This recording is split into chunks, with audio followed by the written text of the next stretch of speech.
नमस्कार, आप देख रहे हैं डीपी के न्यूज और मैं हूं आपके साथ अदिति। आज इस खास पेशकश में हम बात करेंगे पेट्रोल डीजल के बढ़े हुए दामों पर। संसद में सोमवार को पेट्रोल डीजल के दामों पर जमकर हंगामा हुआ। वहीं हंगामे के साथ ही पेट्रोल डीजल को जीएसटी में लाने की कवायद पर जोर दिया गया। वहीं आरबीआई ने भी इस पर सहमति जताई है और पेट्रोलियम उत्पादों को जीएसटी में लाने की पैरवी की है। हालांकि ये मांग नई नहीं है। जीएसटी में पेट्रोल डीजल को लाने की मांगें काफी पहले से उठ चुकी हैं और सभी को लगता है कि जीएसटी में आने के बाद पेट्रोल डीजल की बढ़ती कीमतों को रोका जा सकेगा। लेकिन कुछ राज्यों को इस पर आपत्ति है और इसीलिए अब तक ये जीएसटी से बाहर है। पेट्रोल डीजल अगर जीएसटी में आ जाते हैं तो आम आदमी को कितना फायदा होगा? कुछ राज्यों को नुकसान होगा, केंद्र सरकार को नुकसान होगा या फायदा? ये तमाम ऐसे प्रश्न हैं जो लोगों के मन में बार बार आ रहे हैं और इसीलिए अब तक इन प्रश्नों के सामने ही पेट्रोल डीजल जीएसटी से अभी तक बाहर है। इस खास पेशकश में आज हम बताते हैं कि जीएसटी में अगर पेट्रोल डीजल आ जाता है तो राहत कैसे मिलेगी। देखें रिपोर्ट।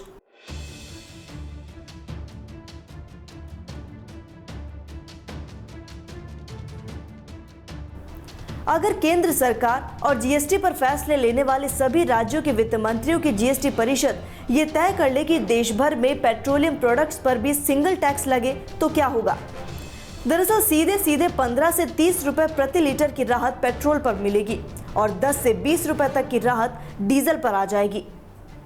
कुछ राज्यों को इसका लाभ होगा। केंद्र सरकार की आय पर भी बहुत ज्यादा फर्क नहीं पड़ेगा। वहीं अभी की पेट्रोल की कीमतों पर नजर डालें तो इंडियन ऑयल के आंकड़ों के मुताबिक पेट्रोल डीजल ज्यादा महंगा नहीं है। दिल्ली में पेट्रोल 33.54 रुपए और डीजल 35.2 रुपए प्रति लीटर है।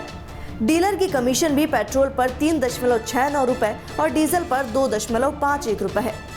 इस पर केंद्र और राज्यों की सरकारों का टैक्स इतना ज्यादा है कि कीमत बढ़कर 100 के आंकड़े को छू रही है। दरअसल जितनी बेस प्राइस है उसके मुकाबले दोगुना टैक्स वसूला जा रहा है। इस समय पेट्रोल डीजल जीएसटी के दायरे में नहीं है। इस वजह से हर राज्य में अलग अलग टैक्स वसूला जा रहा है। केंद्र का टैक्स अलग और राज्य सरकार का टैक्स अलग। जब जीएसटी लागू हुआ तो कहा गया कि पूरे देश में एक सा टैक्स लगेगा और लगा भी, पर पेट्रोल डीजल और आबकारी को छोड़ कर दिया गया। कहा गया कि राज्यों को कुछ न कुछ अधिकार मिलना चाहिए। राज्यों को विकास कार्यों पर खर्च की आवश्यकता होती है और इसके लिए पैसा पेट्रोल डीजल और आबकारी विभाग पर लगने वाले वैट से ही जुटाया जा सकता है। पहले कहा गया कि जल्द ही आम सहमति बनाई जाएगी, लेकिन कुछ राज्यों के विरोध की वजह से ये फैसला टलता रहा। अब पेट्रोल डीजल की बढ़ती महंगाई की वजह से जब आम आदमी की जेब पर इतना भार पड़ा है तो सरकार को मजबूरन पेट्रोल डीजल को जीएसटी में लाने के दायरे पर सोचना जरूरी हो गया है। एसबीआई की रिसर्च टीम कहती है कि केंद्र और राज्य सरकारों के बजट प्रस्तावों में पेट्रोल डीजल पर टैक्स से जो कमाई की उम्मीद की है, जीएसटी उसमें अड़चन ला सकता है। लेकिन हकीकत यह है कि अगर ऐसा हो भी गया तो ज्यादा अंतर नहीं होगा। सिर्फ 1 लाख करोड़ रुपए का टैक्स कम आएगा, यानी जीडीपी का महज 0.4% कलेक्शन कम होगा।